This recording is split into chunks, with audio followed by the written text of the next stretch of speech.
sa naptundo karaye aywa yu har kadiu sa hawar gara seru yiminna mo jinna na awo soja ndia goza bulalo isa di ma chani temba don kirmaro na tuna tere kala fa kallande firoma kwanuma yo ay bulad nadro leo na tulan chaman wa goza na to see dai hinda tide na kwade dai bo fara dai le na tulo yo cha boro ni bama bulanwa ni bama namnuma so bula bama sa bama baksana dai le yo ajenge garatu sunuma gulle nade he says he was in Baman wai tabumura Baman ni bulalan tambuke wura ko dai wa goza ba maduro taro yo kwanu nyasumo ya chado bamaro yo nyasa na bamalo bama dinwa shi akida diro karau bama da mankara dai kallo wa gozi le halatu lan yambukuna kirmaro kuruson yayi so na la bau la le nya hawa so abulando tilo so he says he was born in Maiduguri here. Aisunamu? Zara was born in Maiduguri and brought up here in Maiduguri. So he made her child. So Montiro Gamara Bia Faton Islamia Divini ya child.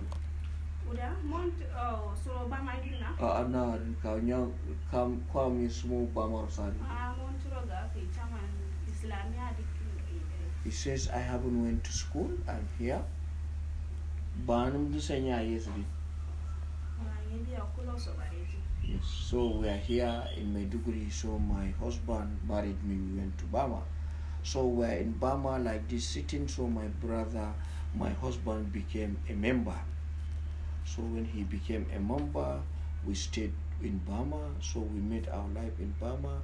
Later when they hit Bama, the military take Bama, so we went to the village. So we are there at the town in Sambisa. So later, I was so yaso neas lorso. I was so yaso neas lorso. No, biana to do was an allo beyond Diana and the subsa was at all, not to do Zoro Luala. Yo, Luala or Aliara, so Janini put no die near Chodo. Not to learn. You saw in Lezana, Nea Goda, Yerwa, Chodora, Bamania, that do not. You near Choda, you are in Yasakin, Biana, Chodo. So campaign. You throw coming on ya, is a ganaza come down.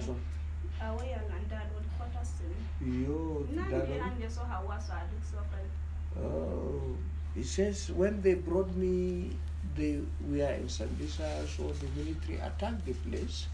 So we have this place, so the military saw me and they brought me to Maiduguri here. I came and stayed in Daluri IDP camp. So he started telling me that he want to go back. Her husband was there, her children were there.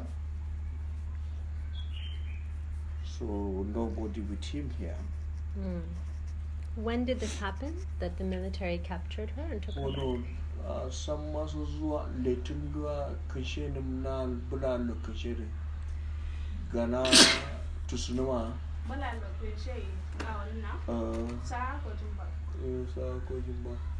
She fear on Yas would not own tomorrow. Mount Timidia. They are good and mounted. Alors c'est un entretien que j'ai réalisé avec une collègue, avec une jeune femme qui était membre de Boko Haram, qui vivait sous la protection sur le territoire de Boko Haram, et qui a été, au moment où on l'interroge, elle a été capturée 3 semaines auparavant par l'armée nigériane.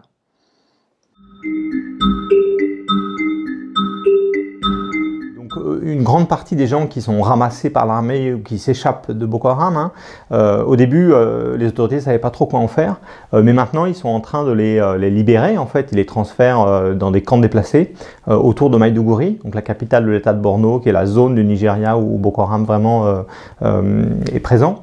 Et donc, à Maïdougouri, on peut avoir accès à un certain nombre de ces gens-là, hein, soit qui, encore une fois, qui se sont échappés ou qui ont été capturés par l'armée, et on peut discuter avec eux. Ça se fait beaucoup en lien avec des ONG, hein. Il faut avoir un peu d'infrastructure, c'est difficile d'accès quand on est juste un chercheur, hein.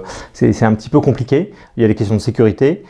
C'est bien aussi d'amener les gens en dehors du camp, de ne pas les interroger au camp, parce qu'au camp, il y a une sorte de surveillance à la fois étatique, patriarcale, il y a des milices, enfin, voilà, on voit bien qu'on a fait quelques entretiens dans le camp et on voit bien que les gens sont moins à l'aise. Hors du camp, quand on a un endroit un peu plus neutre, en l'occurrence le siège d'une ONG amie, là on peut interroger les gens de manière plus facile.